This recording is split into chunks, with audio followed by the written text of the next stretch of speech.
From my point of view, the challenges are, of course, to make a good production, but not only to make profit, we need a sustainable production. And we need to learn to cooperate, to combine the existing companies with the existing land and the infrastructure with foreign investment, with foreign capital, with foreign experience. Accession process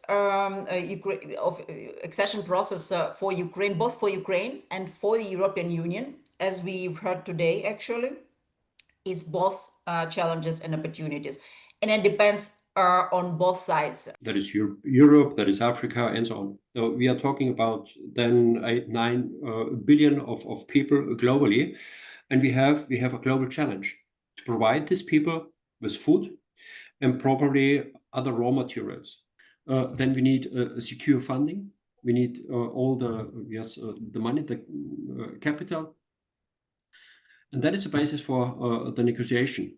Again, start today with most uncomfortable things again, to eat the frog at the beginning. Hello, my name is Roman Webranowski. We continue the set of the podcasts, the discussions on the possibilities of inclusion Ukraine and Ukrainian businesses, Ukrainian opportunities into the broader European approach of strategic competitiveness, and how to make Ukraine European partner, not the competitor. And that's a very pressing question in the economic in general, but in agriculture in particular. We at Ukrainian Facility Platform, we do believe that we have to cooperate together with Europeans, not to compete. And I'm happy to discuss this particular issue, how to make this, how to use Ukrainian opportunities in the best way, with Ольгою Трофімцевою. She's the sectoral head of agriculture and agriculture sector of Ukraine Facility Platform, and very well-known expert in Ukraine in this area. And Mr. Mattias Ventzel, representative of DUKRA Invest, and European investor that works in Ukraine with European investment. That's something that we hope that we can expand, and that we hope we can use to facilitate the connection between Ukraine and European Union. Hello, good evening, or good day. Hello, Roman. Hello, Olga. And the very first question is to Mr. Ventzel. What is your story in Ukraine? What you're interested in Ukraine, and what's interesting you, what opportunities you personally see in this country? We'll reach to the hard questions that we decided, but we would like to hear a little bit about your company and your experience working in Ukraine. Mm-hmm. Thank you very much, Roman. So the question about the start is an easy question and probably an easy answer. Together with my dad, we started in 2003 on the basis of an article in a German newspaper about Ukraine. We started Ukraine and take a view on that. The city is the country and also agricultural farms. And then in the weeks after that, it was in spring 2003, then we decided to go in contact with several people and probably to start a new business, a new company in Ukraine. We are coming in Germany from agriculture. We did this, I don't know, very long time. Also, my grandfathers have been in pharmacy in Germany. And on that basis, again, my father and I started in 2003 to found a company in Ukraine. Thank you. My question for Olga is more general, is how to make sure that the companies like this are working in Ukraine for the benefit of different countries, Ukraine and European Union. And what are the trends in EU's agriculture and economy? If we talk into account the last agriculture developments, how do we can cooperate, not compete? Yeah, thank you, Roman, for the question. I think that maybe Marias can add then something on that, but I think that the example of DUKRA Agro is, not exceptional one, but also not so common, I would say, for Ukrainian economy, when, like, over 2 decades, some foreign investor, in fact, or foreign company or foreign citizens are successfully working in Ukrainian agricultural sector.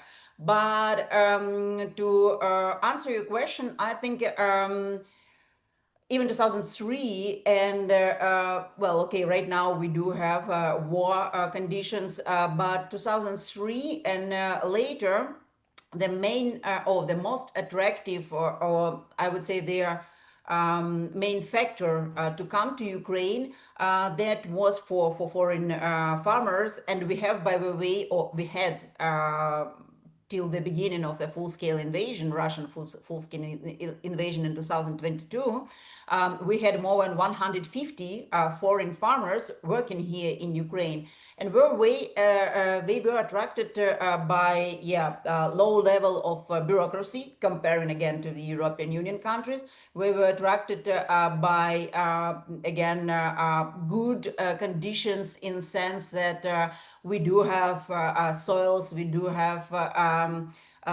plenty of land available. We had, at least, plenty of land available for lease, and Ukrainian agricultural sector was and still quite competitive internationally. I'm not talking about the competitiveness directly with European Union, but in general, export oriented and competitive.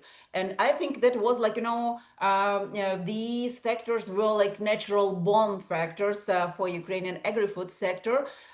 But these recent developments, clearly the situation in Ukraine is also changing, the political framework. We know that like land market reform started, etc., etc. So maybe I can pass to answer to this question to Mattias, because that's like, it's interesting to hear from the practical point of view, what kind of possibilities do you see right now, and how your business developed through these 20 years of experience in Ukraine. I mean, you're still working here and you don't want to go, as far as I understood. Yes, completely right. And it's a long range of different topics which we could discuss today.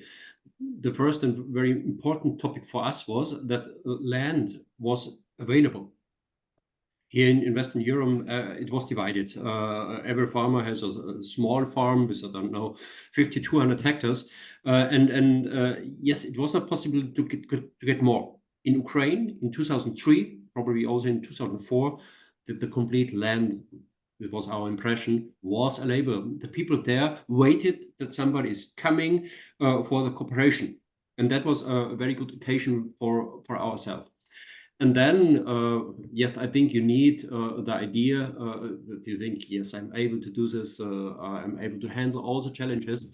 But yes, especially the first years are really very, very challenging, because you are confronted with so much topics you have to learn.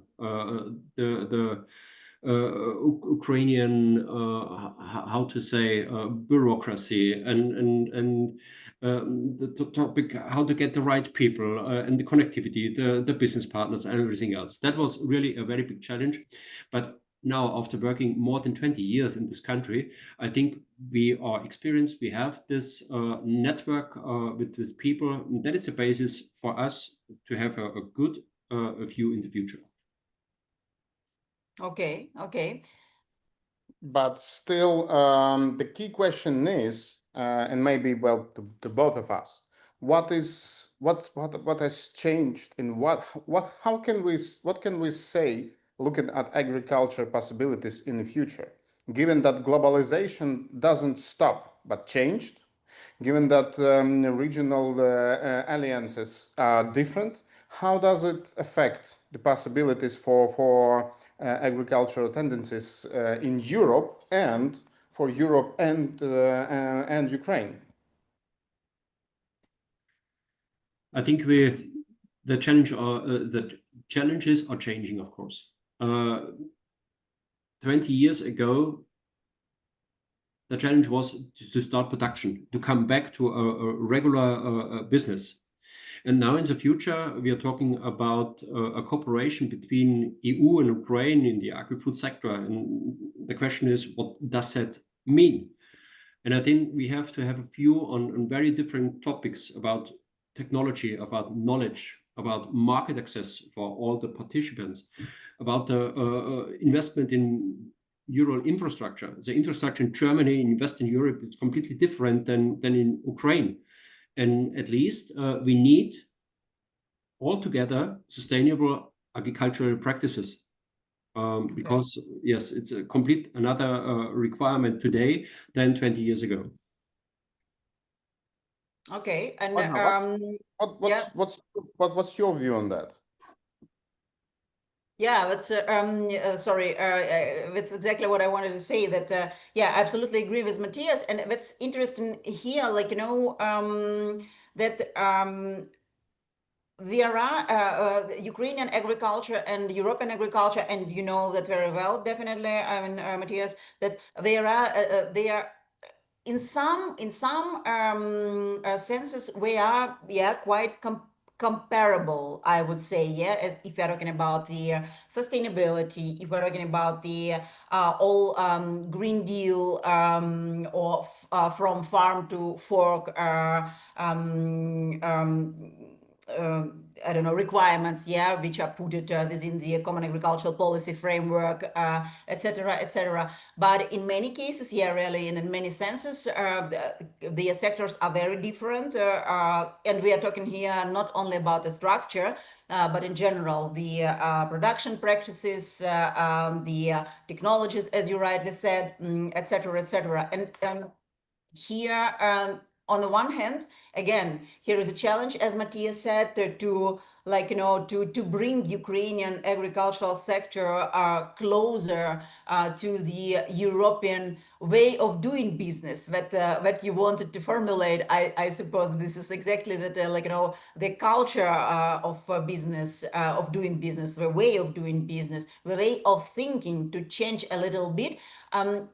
If you're talking about the Ukrainian agribusiness, I would say it's about, maybe again, Matthias would agree or not agree with me, but that's about this long-term strategic thinking. So you have to change or adjust a little bit to be the part of the European agricultural agri-food community, bioeconomy community. You have to learn to think strategically and change that attitude from the short-term, business goals to that strategic kind of thinking. As for the level of policies, I would say, again, this is what is going on right now.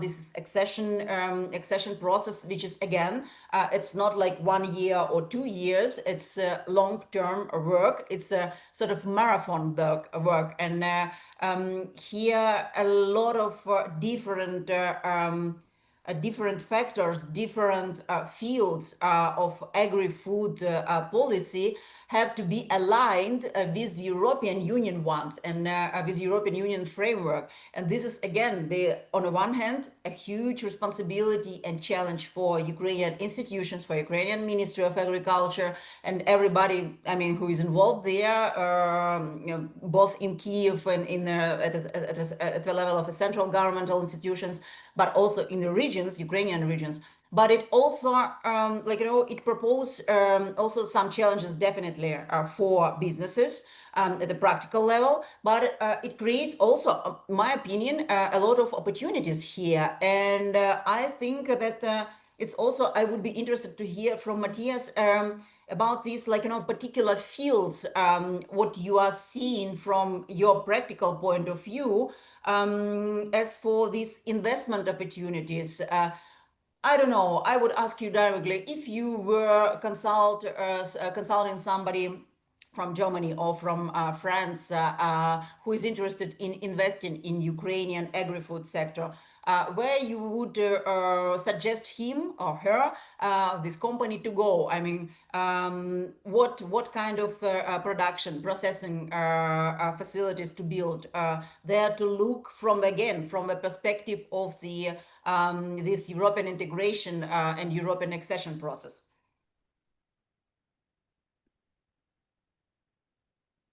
That's a difficult question. So at least we have to come in contact with the right people here in Germany. There are people who are working in the building industry, and if the people ask me, what should I do? Should they go into the Ukrainian market or probably wait? And it's completely different to talk with some people from agriculture or from health industry and every else. So at least I think there are a lot of opportunities and also challenges in each branch. And you have to get a certain view on that, and then to make a good assessment, and then you can start the preparation. At least coming back to the building industry, indeed, I'm in contact with here interesting building companies here in Germany, and they're asking, should we start or should we wait until probably the war is ending? My answer is, please start now. Because when war is ending, the complete world will go to Ukraine and start everything. And then, I don't know, the prices are rising and everything. So my suggestion is to prepare. We have a good background here in Germany because the complete investment is at least safe. You have to register here in Germany. Then if you have damage by war, then you get the refund by here the German of the country. But again, I suggest to start now. Now is a good basis to come in contact, to create the network, and to understand the ideas, the challenges, where to go. So if you talk about infrastructure, about streets, about bricks, and anything else, it's a never-ending story. Yeah. And why to wait? I suggest to start now. In agriculture, sorry, Roman, and in agriculture, especially in agri-food sector, where would you go here? I mean, where do you see, again, that niche, you know, or that fields there Ukraine can an Ukrainian agribusiness, and maybe with support of the German or European investors, can contribute to the European Union, let's say, strategical autonomy or food security or bioeconomy sector? It's a good question.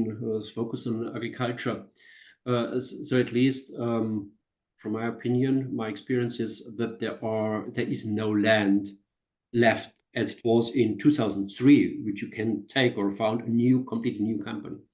So actually, from my point of view, we talk about cooperation from existing Ukrainian companies. There are small ones, mid-size, very big ones, and we need to learn to cooperate, to combine the existing companies with the existing land and the infrastructure with foreign investment, with foreign capital, with foreign experience, probably also knowledge and everything else. And that is a challenge of the future. From my point of view, the challenges are, of course, to make a good production, but not only to make profit, we need a sustainable production, that it will work in 5, in 10, in 20 years, even so as today. And within this time, the production will change completely. Actually, we make experience with artificial intelligence, and we have to find a way to combine this technology, this technology with our production. So it's a process of digitalization and technical innovation. We have to enhance the productivity and competitiveness in all the sectors in Ukrainian's economy, and it will not work without using this technology, also not in agriculture. Okay. If I might to focus on and elaborate on that question, if a European investor is thinking on how to proceed working with someone in Africa, someone in Eastern Europe like Poland, or someone in Ukraine, what are the points that make Ukraine interesting? What are the points from your point of view that make Ukraine worth assessing? Sure, difficult question. I will meet some people from Uganda in 2 weeks. Probably I would be able to answer your question very much easier. But from a point of view for today, I think Ukraine is a European country. So we, as a Western European country, should have a view on that and should start to learn about the culture, about the country, about the structure and everything else. The whole history of the last, I don't know, several hundred years, everybody with agriculture connectivity knows that we have a black earth in Ukraine. That is the highest value of earth probably worldwide. And that is a very good basis. And in that area, it is a huge challenge for us as human being to provide food for all the people in Ukraine, in Europe, and probably globally. And that is for me the challenge, and it makes it very interesting to go to Ukraine and to do my business there. Wow. Can I, Roman, can I jump in? Because that's very,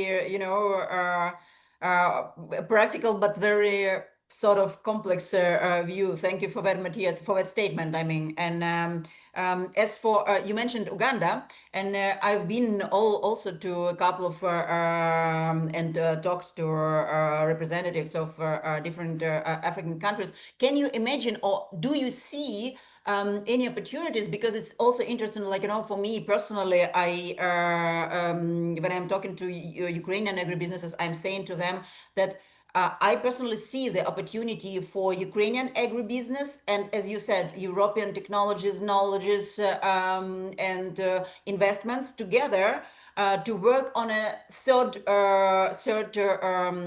country markets. So that's also one of the things to work on, and not to just export like Ukrainian grain and oil seeds towards the European Union, but to think how they can change that picture and work together, let's say, with German companies, as you said, cooperate and go to African or Asian countries or Middle East countries. Do you see there any point of interest? It's a point of interest, but I think we also need a view in the future. So we're coming from the past 20 years ago. It was a situation like this. Then we are now in 2025. And the question is, what are the challenges probably in 10 or 20 years? And, right. and here is very important not to differ. That is Europe, that is Africa, and so on. So we are talking about then 8-9 billion of people globally. And we have a global challenge to provide these people with food and probably other raw materials. To be honest, in 2 weeks, we are talking with Uganda, with European people at the University of Göttingen about using agricultural products as building material. This topic is actually in Osaka in Japan. It's provided by here Germany. That's building materials of the future. And that are the challenges. And we cannot say, no, that is a politics of Europe and that of Ukraine and that of Africa. We have to connect everything, our knowledge, our technology, our market, then find the very best solution, because we are talking about a limited market. We have only these areas globally. We have only the Black Earth region in Ukraine, and it's very different to Uganda. I've never been there, but I'm pretty sure you cannot compare it. And that is a challenge, to find the right people, to discuss the right solutions, to discuss a challenge, to understand the challenge, and to find solutions for that. Okay. You've mentioned already in your discussion some sort of the need of finding new language between Ukrainian businesses and European businesses, understanding all those challenges and understanding, talking with and I'm not talking about Ukrainian, German, or or English language. It's about understanding on the common approach for the investment and for the for work with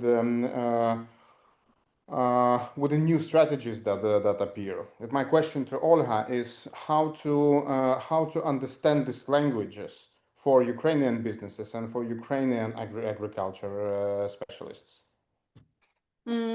Yeah, I think again, maybe Matthias can add then later, but I think it's very simple. The more practical experience, the more practical and success stories and case stories we gonna have in cooperation between European businesses and Ukrainian businesses. As Matthias said previously, like, you know, if we're gonna have, or then we will have, when we have more such bilateral joint ventures in ag tech, in boosting productivity in agriculture, in using agricultural biomass for some construction materials or something like that.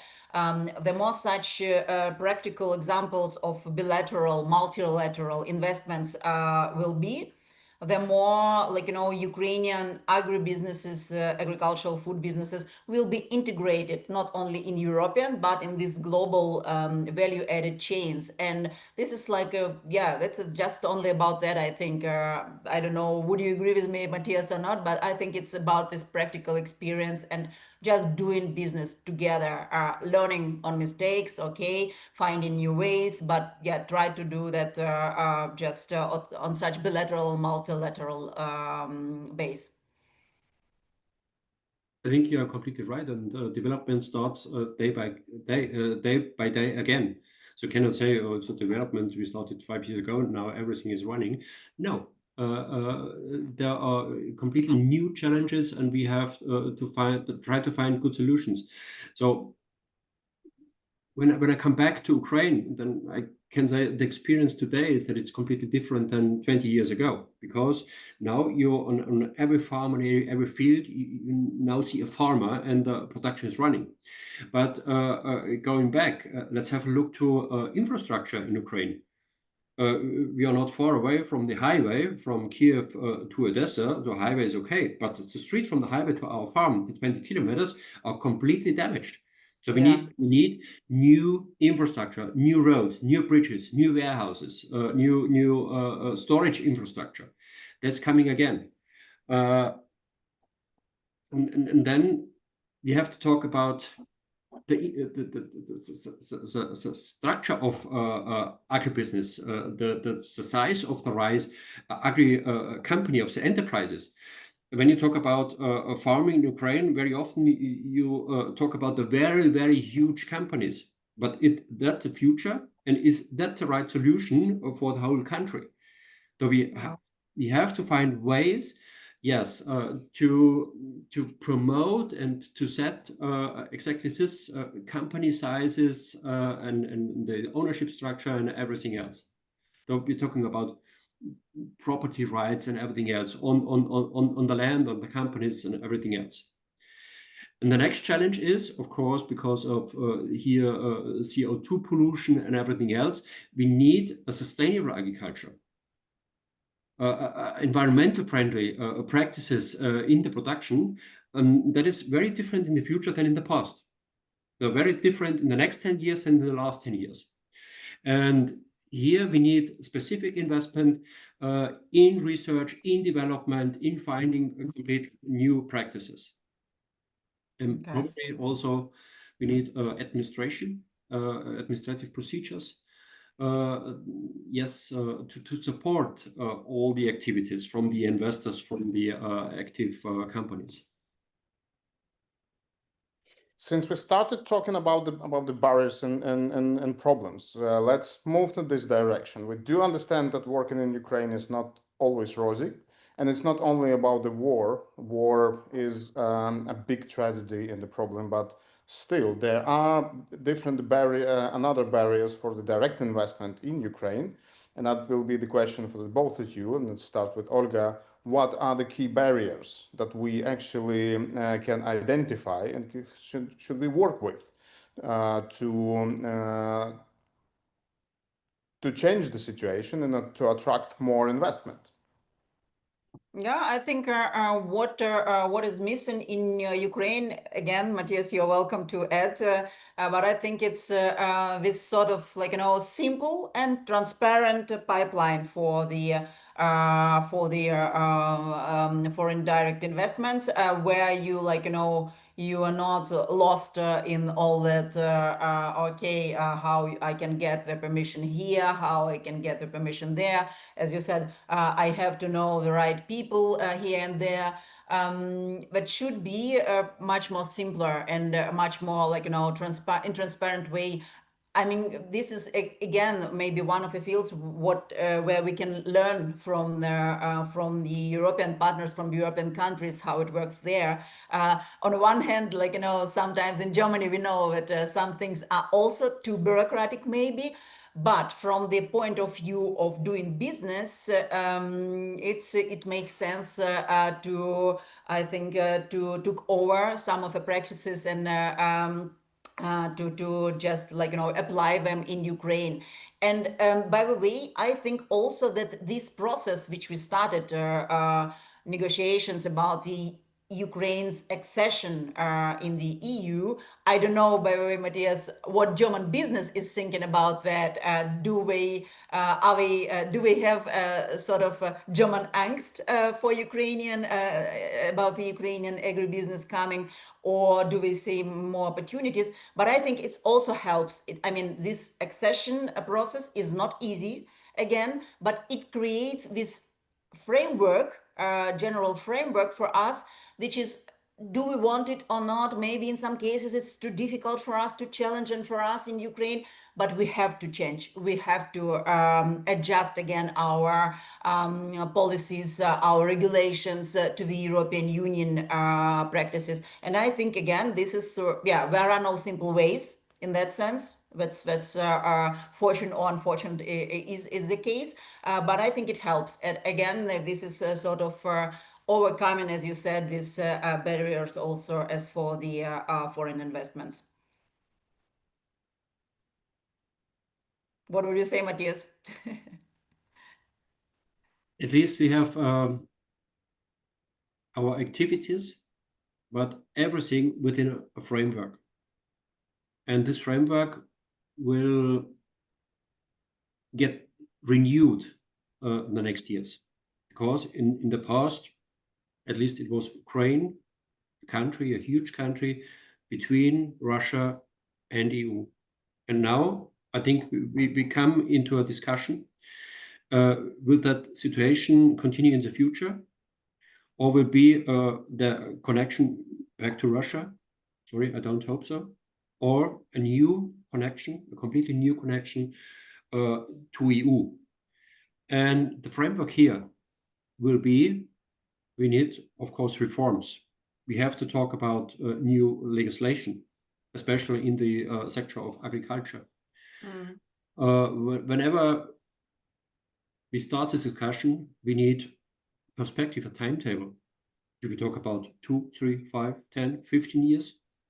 For the moment, sorry, it's difficult to make an estimation. I don't know. And to settle everything, we need capacity, institutional capacity to handle everything, to go into the detail, to understand and provide everything, to provide solutions for the future. And on that basis, you have to include the people in Ukraine, the people in EU. They have to get to know each other. They have to participate within all the discussion. And that is a huge challenge, which we all together have to start now, not anywhere in the future. We have to start it now. Okay. That's very interesting. That's very interesting. Interesting comment, indeed, because we've been discussing this issue here in Ukraine, but it's between two extremes.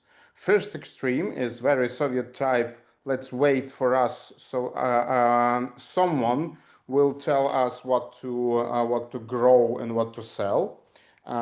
In a way, copycating Soviet times and the ideas to grow corn or something like this.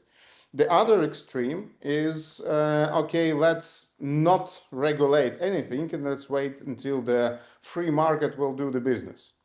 What we witness now and this, during the discussion, it's something in between. We have to have a smart strategy, and we have to have the smart strategy with the framework where people will be competing, but the general approach and general way should be discussed all together with European Union. And then let me pass this question to Olga.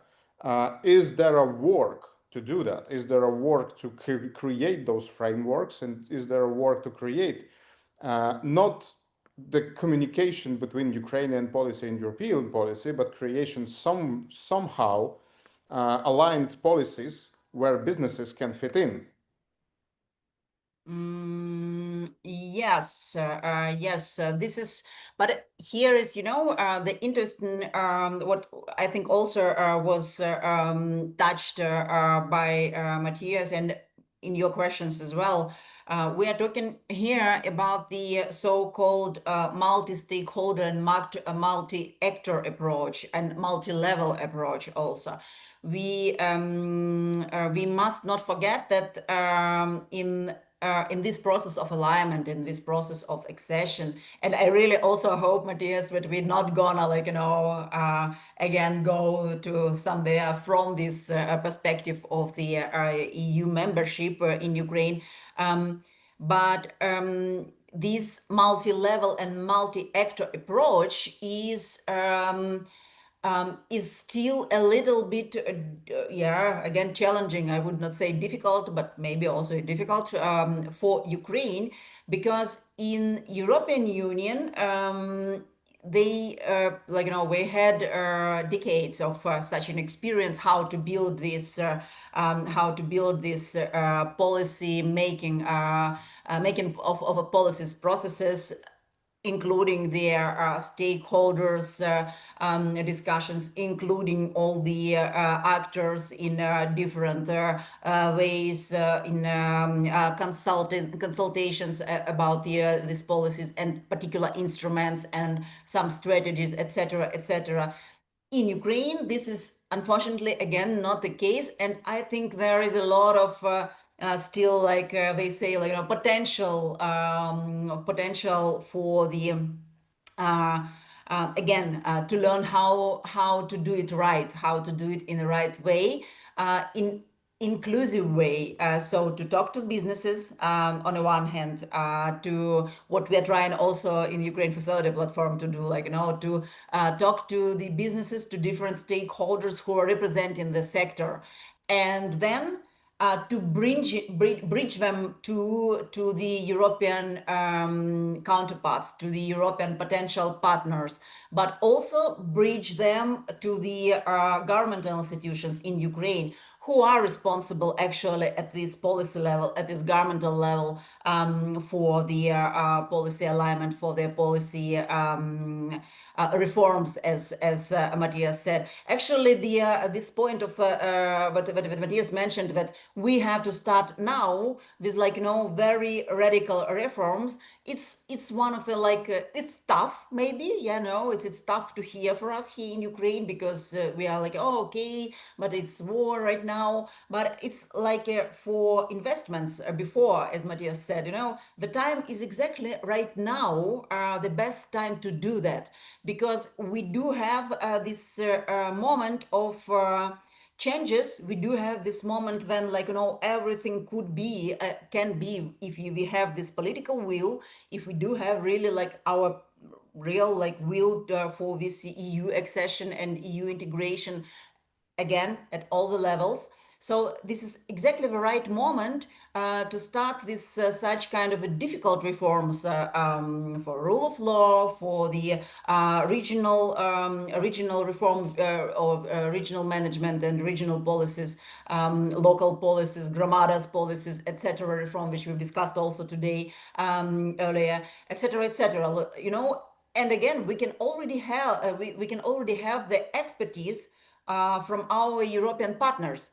This is our great advantage, because we do have right now access we do have already access to some of the programs. We do have already an access to the projects which are helping us, assisting us in these fields. And this is, I think, again, but not forget, as I said at the beginning of my speech, not to forget to involve everybody and all the stakeholders who are interested in that, to involve all the actors. So we do have, Mattias mentioned before, not forget the small farmers, small-scale farmers. Try to develop for them also such an environment and such incentives, but they are developing their businesses within the gramadas, within the local local entities, and we are helping to, like, to develop also and to grow economically the Ukrainian regions. So I think, again, we are talking today about the agriculture, clear, but this is about many other fields, subsectors, sectors which are related to agriculture directly or indirectly. Thank you. Yes, I agree completely, and let me to add only, I think I have 4 topics in mind. Infrastructure development, coming back here to roads, bridges, and everything else. But that is a very huge financial challenge for Ukraine.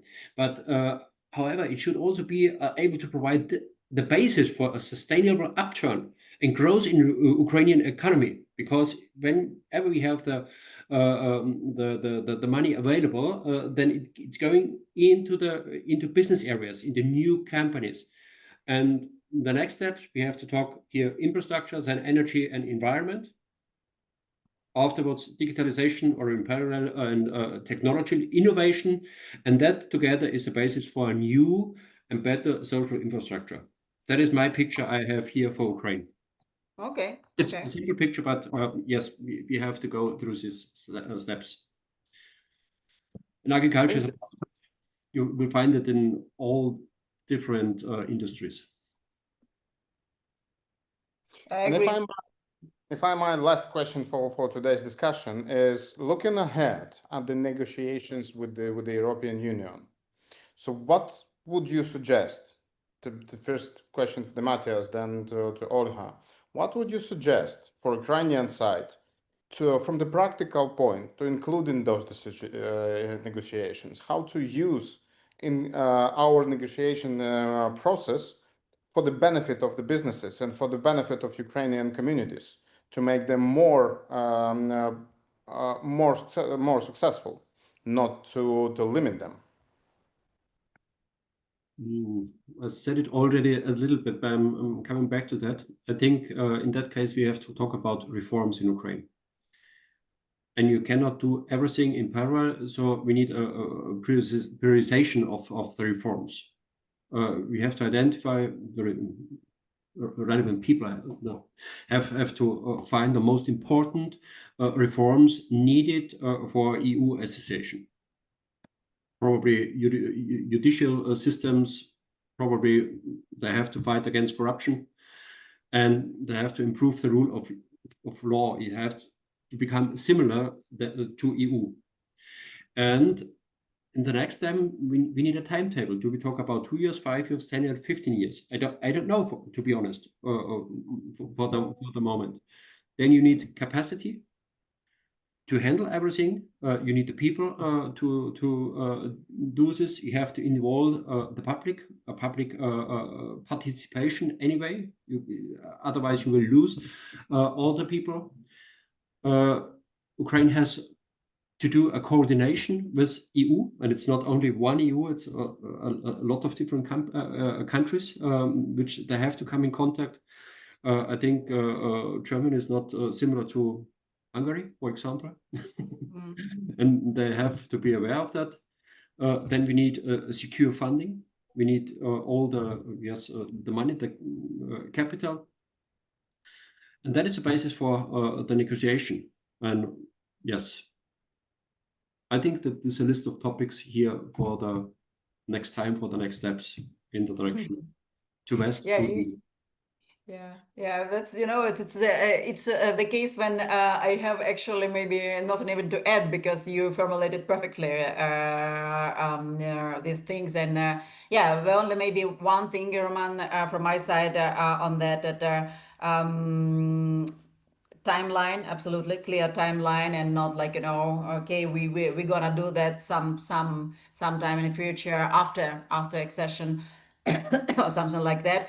No, again, start today, and start today with most uncomfortable things again, to eat the frog at the beginning. As actually just maybe in supporting their thesis of Matthias, that accession process accession process for Ukraine, both for Ukraine and for the European Union, as we've heard today, actually, it's both challenges and opportunities, and it depends on both sides how we're gonna use these challenges and opportunities. Will we use more, like, will we make more of it, or will we, like, have this hesitation a little bit, and yeah, okay, here a little step, but not more. This is bilateral process, again, don't forget about that. So that's why I maybe would encourage also the European side to see more opportunities in Ukraine. We've discussed some of them today, and to see how we can really, at all levels, from the governmental one to the local businesses, small businesses, how, for instance, some of the European Union instruments can be used already now, like Ukraine facility, by the way, not platform, but the instrument of Ukraine facility. How can it be used to accelerate some of the processes and some of the reforms which were mentioned by Matthias? How these instruments and these funds which are available in the European Union can be used to, as a stimulus, as an incentives for the Ukrainian businesses, not only in agriculture, as we learned today, but in other sectors as well, to build sustainable and systematic activity and systematic and sustainable cooperation with their European counterparts. I think this, like, it sounds like a huge task on the one hand, but again, as we've said today, step by step, and when we focus on some particular topics and some particular, let's say, projects and some success stories in some cases, we're gonna bring it to the, like, to the good result, I think, for both sides. Thank you. Thank you very much, guys. Thank you very much, Matthias, for your time, for the recording of this podcast. We touched only several questions because the issue is much bigger, and I do know a lot of people who would disagree with us and disagree with you and make other suggestions, either for the policy making or for the niches. And I'm talking about that openly because we gather, as a Ukraine facility platform, we gather those ideas, we gather those suggestions, because along with Olga, we will be working on preparation of the comprehensive set of recommendations on how to make Ukraine-European cooperation better. And if you, especially if you disagree with us, and especially if you have better ideas, please write to us. You've got the emails and all contacts in the description for this video. We will be delighted to to hear your ideas on that. And for today, thank you, Olga, and thank you, Matthias, for the very interesting discussion. Thank you. Thank you, too. Bye-bye.